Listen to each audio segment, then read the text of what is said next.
Hello students, हम लोग class 10 science की एनसीईआरटी सीरीज कर रहे हैं। इसी में आज हम लोग लेक्चर नंबर 3 लेकर आए हैं। Topic of the lecture is chemical equations and balancing of chemical equations. In our previous chapter, we studied about chemical reaction, products and reactants. किस तरह से हमारे डे टू डे लाइफ में chemical reactions are taking place, उनके examples हम लोगों ने देखे। Now today we will be discussing about the chemical equations. First question arises, what is a chemical equation? See, जब भी हम लोग किसी केमिकल रिएक्शन को सिंबल्स या फिर फॉर्मूलाज की हेल्प से रिप्रेजेंट करते हैं तो हम लोग उसे बोल देते हैं chemical equation. You can define it as it is the method of representing a chemical reaction with the help of symbols and formulas of the substance involved in it is known as a chemical equation. Now the question arises, why there is need of this chemical equation? देखिए होता क्या है कि जब भी कोई chemical reaction होगा तो हम अगर उसे रिप्रेजेंट करना चाह रहे हैं तो हमें क्या बताना होगा, उसकी सारी फिजिकल स्टेट्स, जो फिजिकल कंडीशंस है उनके बारे में बताना रहेगा।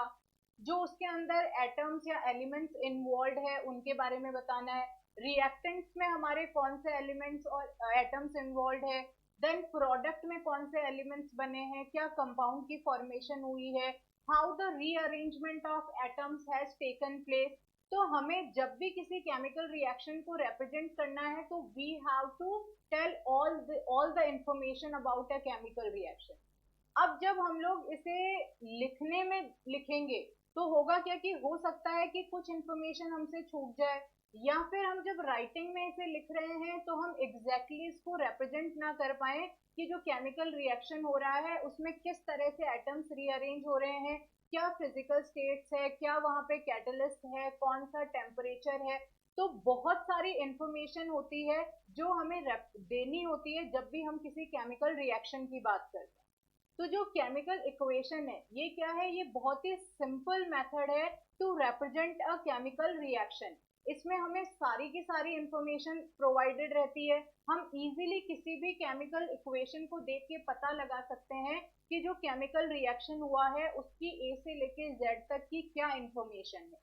तो ये एक डिटेल्ड इंफॉर्मेटिव जो सिंपल वे ऑफ रिप्रेजेंटेशन है केमिकल रिएक्शन का, दैट इज केमिकल इक्वेशन। तो ये हमने केमिकल इक्वेशन की नीड की बात की।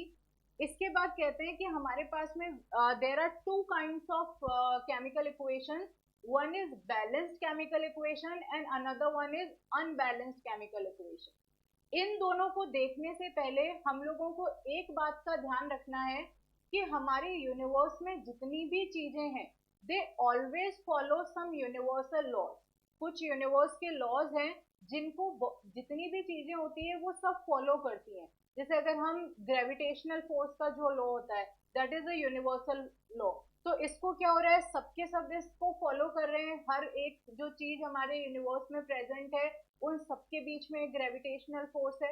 इसी तरह से बहुत सारे लॉज हैं जो यूनिवर्सल लॉज हैं और उनको फॉलो करना ही होता है जितनी भी मटेरियल्स इस यूनिवर्स में प्रेजेंट है। इन्हीं लॉज में से एक लॉ होता है law of conservation of mass. अब law of conservation of mass आपको क्या बताता है कि कोई भी सब्सटेंस इस यूनिवर्स में ना तो न्यू क्रिएट होगा ना ही वो डिस्ट्रॉय होता है।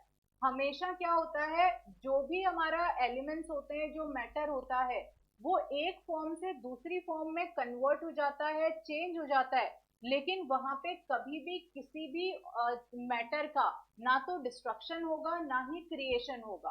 तो this is the law of conservation of मास। तो अगर हम इसे साइंटिफिक लैंग्वेज में बोलें तो you will say in this universe mass can neither be created nor destroyed, it can only be converted into one form to another form. Same to same आपके पास में कंजर्वेशन ऑफ एनर्जी है, law of conservation of energy. तो this is how we have many laws of conservation, और जिनमें से एक है law of conservation of mass. और जो हमारी केमिकल इक्वेशंस होती हैं they always follow the law of conservation of मास। मतलब कभी भी कोई रिएक्शन होगी, रिएक्टेंट्स आपस में मिलके प्रोडक्ट बनाएंगे, तो ऐसा कभी नहीं होगा कि वहां पे कोई मास नया जनरेट हो रहा है या फिर कुछ डिस्ट्रक्शन हो रहा है मास का। हमेशा मास एक फॉर्म से दूसरी फॉर्म में कन्वर्ट होगा, कोई डिस्ट्रक्शन और क्रिएशन नहीं होगा। तो हमें जब भी केमिकल रिएक्शन को रिप्रेजेंट करना है तो उसके साथ में हमें ये भी बताना है कि ये जो केमिकल रिएक्शन हो रहा है it is following the law of conservation of mass, क्योंकि यूनिवर्सल लॉज को फॉलो करना इज मस्ट।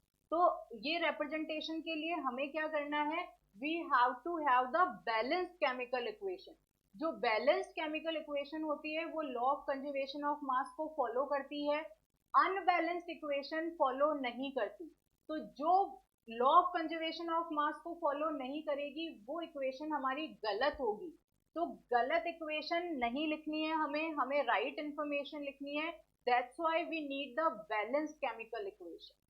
अब देखिए बैलेंस केमिकल इक्वेशन में आप क्या कहेंगे, in this chemical equation a balanced chemical equation has an equal number of atoms of different elements in the reactant and product। ठीक है, अब आप किस तरह से इसको लिखेंगे, आप इसमें देखेंगे एक एग्जाम्पल हम लोगों ने यहाँ पे लिया हुआ है। हमने जिंक के ग्रेन्यूल्स को डाइल्यूट H2SO4 के साथ में रिएक्ट करवाया। We have got a salt named zinc sulphate and hydrogen gas has been release. अब ये वाली जो भी इक्वेशन है इसे हम कह देते हैं कि ये हमें सारी की सारी इंफॉर्मेशन बता नहीं रही है। तो जब हमें एक केमिकल इक्वेशन लिखनी होती है तो सारे के सारे फैक्टर्स हमें यहाँ पे देने होते हैं ताकि ये जो इक्वेशन है वो हमें कंप्लीट इंफॉर्मेशन प्रोवाइड कर दे। अब इसको हम किस तरह से लिखेंगे, हम कहेंगे हमने जो जिंक के ग्रेन्यूल्स लिए थे वो सॉलिड स्टेट में थे, तो we will write down the physical state of this material. हमने S लिखा, S स्टैंड्स फॉर सॉलिड, तो हमने सॉलिड लिख दिया। Then these zinc granules are reacting with the dilute H2SO4। Dilute sulphuric acid है, इसका मतलब लिक्विड है और लिक्विड में कुछ पानी मिला हुआ है। ऐसे सॉल्यूशन को हम कहते हैं एक्वस सॉल्यूशन। तो एक्वस के लिए हम लोगों ने यहाँ पे एक Q से इसको रिप्रेजेंट कर दिया। अब हमने देखा जो जिंक सल्फेट बना वो आपका एक्वस सॉल्यूशन बना, और जो हाइड्रोजन है दैट इज अ गैस। तो आप इस गैस को G की फॉर्म में लिख सकते हैं या फिर एक इरेक्ट एरो यहाँ पे बना सकते हैं, वो भी गैस को ही रिप्रेजेंट करेगा। अब हम लोगों ने फिजिकल स्टेट यहाँ पे लिख दी। फिजिकल स्टेट के साथ ही आपको ये भी बताना है कि जब भी जिंक ग्रेन्यूल्स डाइल्यूट H2SO4 के साथ रिएक्ट करते हैं तो यहाँ पे a very small amount of heat is release. तो आप यहाँ पे प्लस हीट भी लिखेंगे ताकि पता चले कि this is a exothermic process. यहाँ पे क्या हो रहा है, यहाँ पे हीट रिलीज हो रही है, this is a kind of exothermic process. Then we have to see कि जो हमारे एटम्स हैं उनका सिर्फ रीअरेंजमेंट हुआ है, यहाँ पे कोई भी एटम डिस्ट्रॉय या जनरेट ना हुआ हो। इसको हम लोग चेक करने के लिए क्या करेंगे, we will form a table. आप इधर की साइड में जो भी इसके अंदर एलिमेंट्स इन्वॉल्व हुए हैं उन एलिमेंट्स के नाम लिखेंगे। जैसे जिंक है आपके पास, then you have the hydrogen, then sulphur and oxygen, ये रिएक्टेंट साइड में है। आप प्रोडक्ट साइड में देखिए जिंक है, सल्फर है, ऑक्सीजन है एंड हाइड्रोजन है। इसका मतलब ये हुआ कि जो एलिमेंट्स आपके पास में रिएक्टेंट साइड में थे same to same product side में, तो मतलब कोई नया एलिमेंट यहाँ पे नहीं बना। तो ये एक तो हमारी यहाँ पे इंफॉर्मेशन सही है। अब आपको देखना है कि जो एलिमेंट्स का नंबर है that should also be same in both the sides. ऐसा नहीं हो कि एक साइड में तो किसी एलिमेंट का जो नंबर है, एटम्स का नंबर है वो 10 है और दूसरी साइड में 2 है। मतलब ऐसा पॉसिबल नहीं होगा क्योंकि एटम्स का नंबर भी इंक्रीज या डिक्रीज नहीं हो सकता है। तो इसलिए हम लोग यहाँ पे नंबर ऑफ एटम्स देखेंगे। हम यहाँ पे लिख देते हैं रिएक्टेंट, एक कॉलम आप यहाँ पे बना लीजिए प्रोडक्ट का। अब आप देखिए रिएक्टेंट में जो जिंक दिया है उसका नंबर कितना है। रिएक्टेंट में जिंक का हमें यहाँ पे सिर्फ एक ही एटम दिखाई दे रहा है, तो यू विल राइट डाउन 1। फिर इधर की साइड भी आप प्रोडक्ट में देखेंगे जिंक कितना है, again you can see only 1 zinc atom, तो यू विल राइट डाउन 1। फिर आप यहाँ पे आ जाओ हाइड्रोजन पे, hydrogen number is 2 in the reactant side and in the product side also the number is 2. तो हाइड्रोजन के एटम भी रिएक्टेंट में 2 है एंड प्रोडक्ट में भी 2 है. Then we have the sulfur. Sulfur is one atom in reactant side and one atom in product side. Then we have oxygen. Oxygen का number reactant में 4 है और प्रोडक्ट में भी 4 है. So this is how what we can see that all the elements have the same number of atoms in the reactant side and in the product side. तो जब इस तरह की हमारे पास में कोई केमिकल इक्वेशन होती है जिसमें number of atoms in the reactant and in the product side are equal, the physical states have been mentioned, the heat evolution or the absorption has been mentioned, the catalyst has been mentioned. मतलब अगर कोई use किया है तो हो सकता है किसी इक्वेशन में ना यूज किया हो. अगर हमने सारी की सारी इंफॉर्मेशन प्रोवाइड कर दी है किसी एक केमिकल इक्वेशन में, तो we will say this is a correct chemical equation, this is a balanced chemical equation. So here we will say this equation is what, this is balanced chemical equation. Alright, अब इसी के साथ आप कहेंगे जो भी बैलेंस केमिकल इक्वेशन होती है वो क्या करती है, it follows the laws of conservation of mass. It follows the law of conservation of mass. ठीक है. Then we have the unbalanced chemical equation. It has unequal masses of various elements in reactant and product and it does not follow the law of conservation of mass. तो मतलब हमें unbalanced chemical equation को बिल्कुल भी follow नहीं करना है. That is the incorrect form of chemical equation. We will always go for the balanced chemical equation. इसके बाद में आप देखेंगे यहाँ पे, for an equation to be balanced the number of various types of atoms in reactant must be equal to the number of same type of atoms in product. मतलब जो element reactant में है same to same elements product में होने चाहिए. जितना number of atoms उस particular element का रिएक्टेंट में है, same to same number of atoms उस पर्टिकुलर एलिमेंट का प्रोडक्ट में भी होना चाहिए. Then we will say this is a balanced chemical equation. Now there comes the balancing of chemical equation. अगर कोई अनबैलेंस्ड केमिकल इक्वेशन हमें दी हुई है तो हमें क्या करना है, इसको बैलेंस करना है. तो now we have some ways जिसके थ्रू हम इसे बैलेंस कर सकते हैं. आप देखिए बैलेंसिंग कैसे की जाएगी. यहाँ पे we are having one example. इस एग्जांपल में hydrogen gas is reacting with oxygen gas and it is forming water. अब जब भी हम किसी केमिकल इक्वेशन को बैलेंस करेंगे तो we have mainly two ways with the help of which we can balance it. पहला तो हमें क्या करना होता है, we just have to make a table जिसमें आपको यहाँ पे एलिमेंट्स लिखने होते हैं कि इस पूरी केमिकल इक्वेशन में कितने एलिमेंट्स यहाँ पे पार्टिसिपेट कर रहे हैं. एक हाइड्रोजन है, दूसरा oxygen. Then you have to make a column of reactant कि इसके number of atoms reactant side में कितना है, number of atoms in reactant side. और जो आपका दूसरा कॉलम यहाँ पे बनेगा that will be of number of atoms in product side. तो this is how you have to make a table. अब आप क्या देखेंगे यहाँ पे, आप जब बैलेंस करने जाएंगे तो बैलेंसिंग के टाइम में you have to first of all you have to balance the metal. ठीक है. तो अब आपको ये भी पता होना चाहिए कि कौन सा मेटल है कौन सा नॉन मेटल है. तो that you have to see. तो सबसे पहले हम मेटल्स को बैलेंस करेंगे, then we will balance the non metals, then the oxygen will be balanced and at the end the hydrogen will be balanced. तो इस तरह से हमारा ये पूरा का पूरा सीक्वेंस चलेगा. सबसे पहले मेटल्स को बैलेंस करना है, फिर नॉन मेटल्स को बैलेंस करना है, then you have to balance the oxygen, then you have to balance the hydrogen.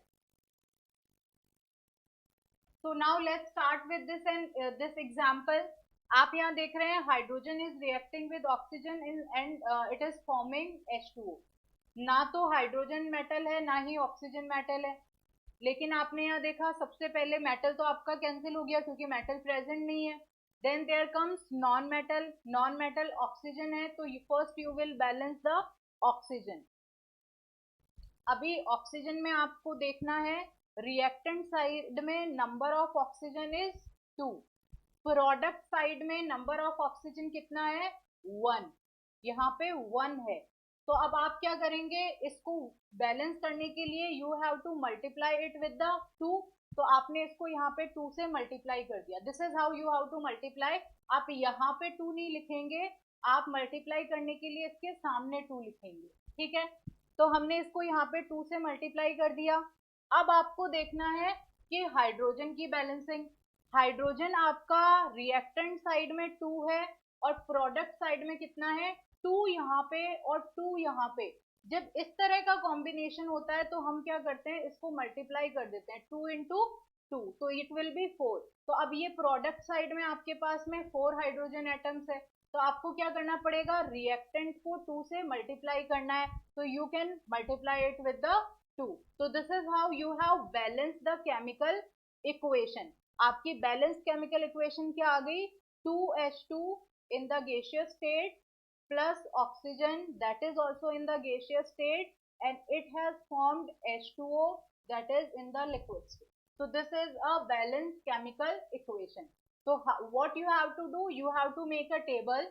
First of all you have to try to balance the metals, then you will go to non metals, फिर वापस एक बार cross check करोगे metals को, then you will go to oxygen, then again you will cross check the metals and non-metals, and then you will go to hydrogen, and then again you will cross check the metal, non-metal and oxygen balancing. So this is how this hit and trial method takes place for the balancing of chemical equations.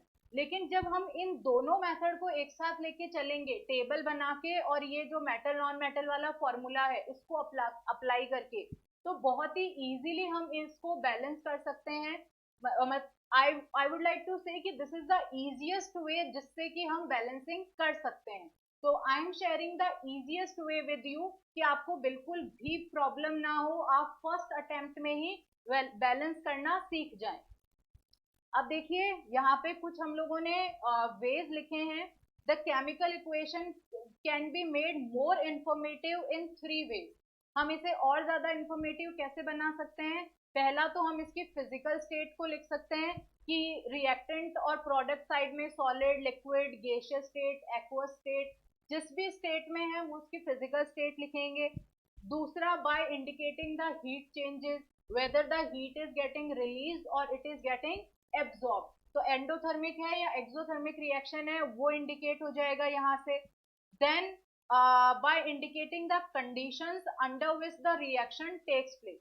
अब conditions ऐसे हो सकती है कि कोई reaction एक particular temperature पे take place हो रहा है, या in the presence of some catalyst the chemical reaction is taking place.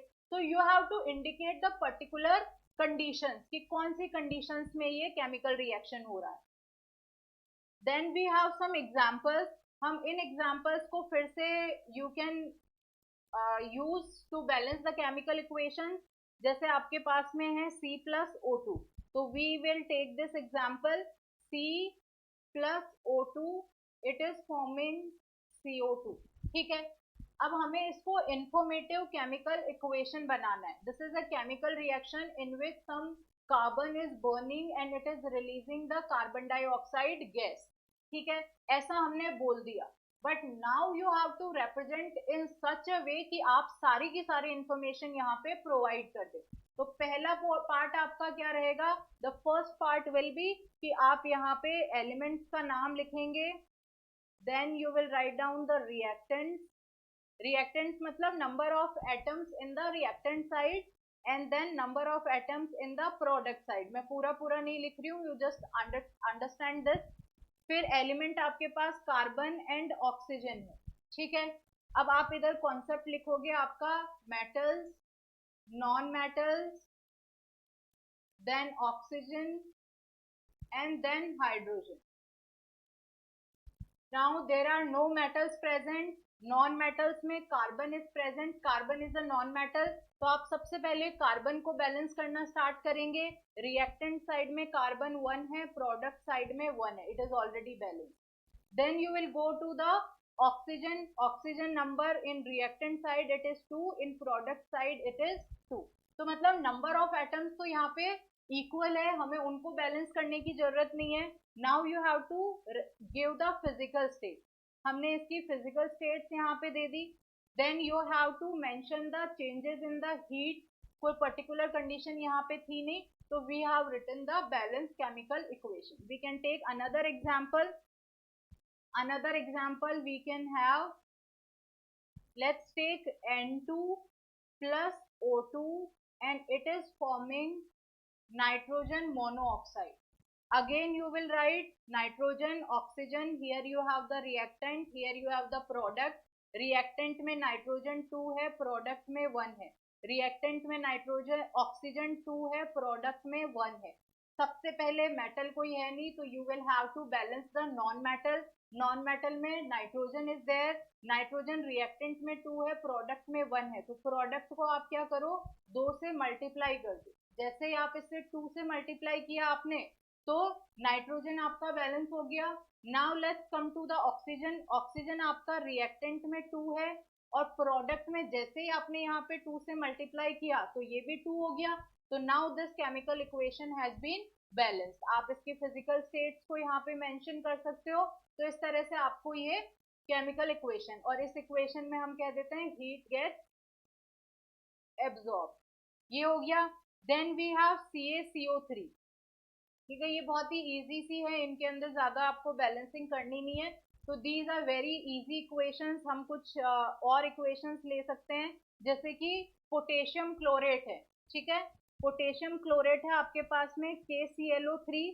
आप इसे लिख लीजिए इधर की साइड में. हम इसको ट्राई करेंगे बैलेंस करने का.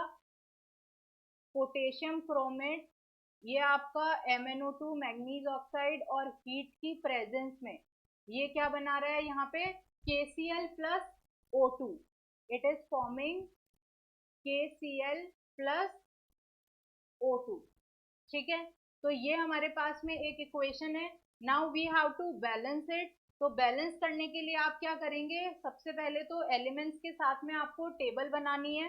तो इधर you will write down the element name, potassium, calcium, oxygen, reactant side में और प्रोडक्ट साइड में, ये लिख लिया. Then you will write down metals, non metals, oxygen and hydrogen. अब इसमें मेटल कौन सा है, पोटेशियम इज द मेटल. तो सबसे पहले आप मेटल को बैलेंस करेंगे. रिएक्टेंट में 1 है, प्रोडक्ट में भी 1 है, मेटल इज बैलेंस.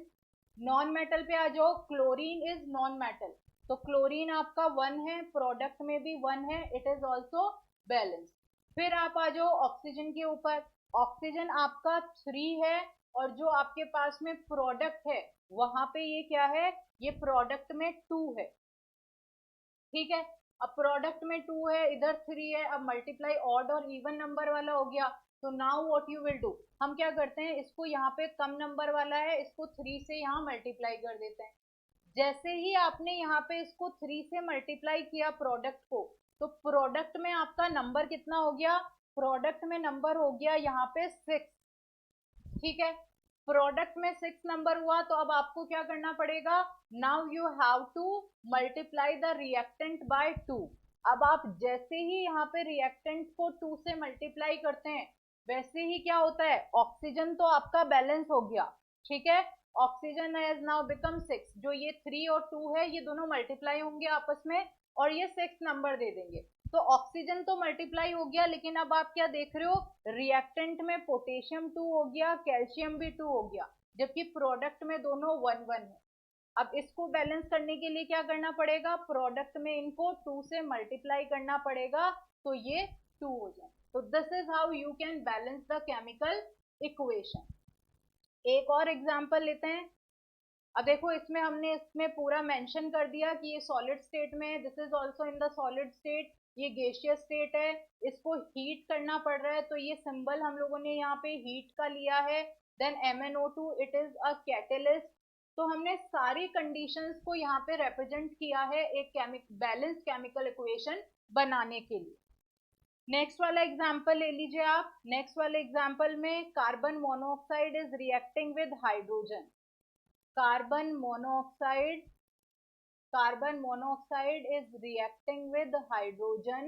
और ये आपको क्या दे रही है, यहाँ पे 300 एटमॉस्फेरिक प्रेशर है, 300 डिग्री सेल्सियस टेम्परेचर दिया हुआ है, जिंक ऑक्साइड प्लस CrO3 ये इसके कैटेलिस्ट हैं, और ये हमें मीथेनॉल दे रहा है CH3OH।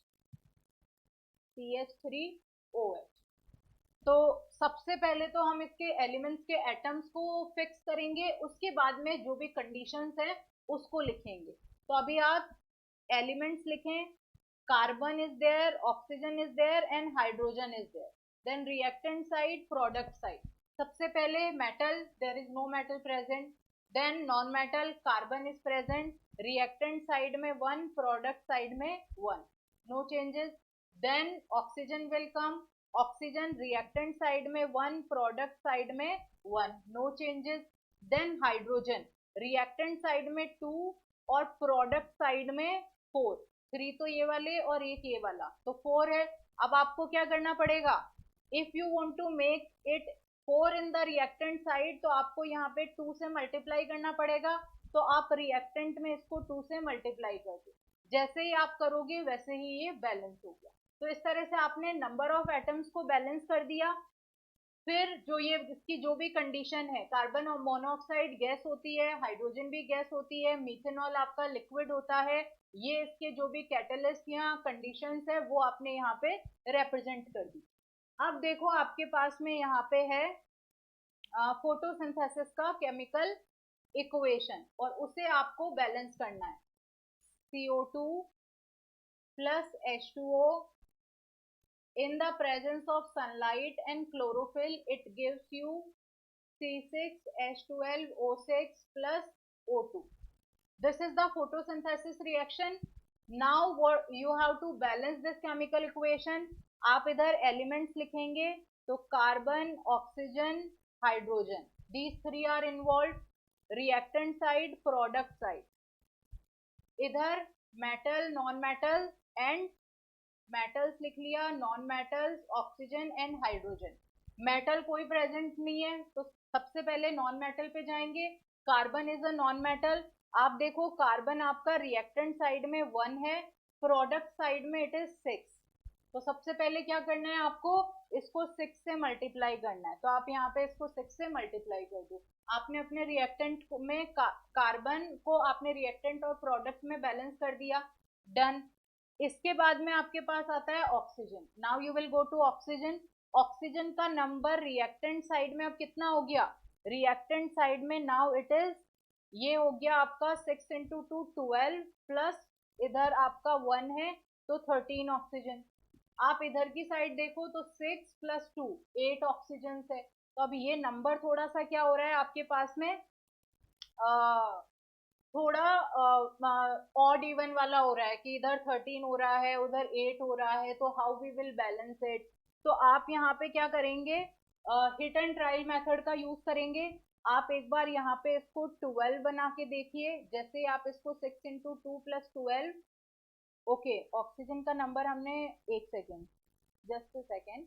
ऑक्सीजन का नंबर आपके पास में रिएक्टेंट साइड में it is 6 plus 2 12 plus 1 13, okay this is 13। इधर प्रोडक्ट में 6 प्लस 2 दिस इज 8। तो अब हमें hit and trial method use करना पड़ेगा। ये रिएक्शन भी थोड़ी सी आपके पास में कैसी है, ट्रिकी रिएक्शन है। तो आप यहाँ पे एक बार 6 से मल्टीप्लाई करके देखेंगे, तो आपका 6 इंटू 2 12, 12 प्लस 6 18 हो गया। अब 18 हो गया आपका प्रोडक्ट साइड में, तो अब हमारा 13 रह गया रिएक्टेंट में। Again you have to use the hit and trial method. आप इसको भी 6 से एक बार मल्टीप्लाई, मतलब हिट एंड ट्रायल मतलब आप 2 से 3 से 4 से 5 से इस तरह से मल्टीप्लाई करेंगे, and then you will see कि किस तरह से हो रहा है। अब इधर 18 है, उधर आपका 13 था, तो हमने क्या किया, इसको यहाँ पे 6 से मल्टीप्लाई कर दिया। तो आपके पास में इधर कितना हो गया, 12, 12 प्लस 6 कितना हो गया, 18 हो गया। 6 से क्यों किया, क्योंकि 12 ऑलरेडी था और हम लोगों को यहाँ पे प्लस 6 चाहिए था ताकि 18 हो जाए, तो हमने यहाँ पे 6 से मल्टीप्लाई किया। अब हाइड्रोजन को देखेंगे आप, हाइड्रोजन रिएक्टेंट साइड में इट इज 12, प्रोडक्ट साइड में also it is 12। So this is how you have to balance the chemical equation. कुछ ट्रिकी होंगी जिसमें आपको काफी बार हिट एंड ट्रायल का यूज करना पड़ेगा, but when you will apply these two formulas, तो जो हमारी 99% केमिकल इक्वेशंस है वो आपका इन अ सिंगल गो आप इसको सॉल्व कर सकते हैं, आप इसको बैलेंस कर सकते हैं। ठीक है, अब आगे चलते हैं हम लोग। तो ये कुछ अपने पास में एग्जांपल्स थे केमिकल इक्वेशंस को बैलेंस करने के। फिर जब हम लोग एनसीईआरटी के क्वेश्चन आंसर्स करेंगे, that time we will having the exercise जिनमें बहुत सारे केमिकल इक्वेशंस की बैलेंसिंग हम लोगों को करनी है, तो वहां पे हमारी प्रैक्टिस हो जाएगी while doing the exercise of NCERT book. अब आपको क्या करना है, you just have to write down the definitions and the chemical equations. Start writing.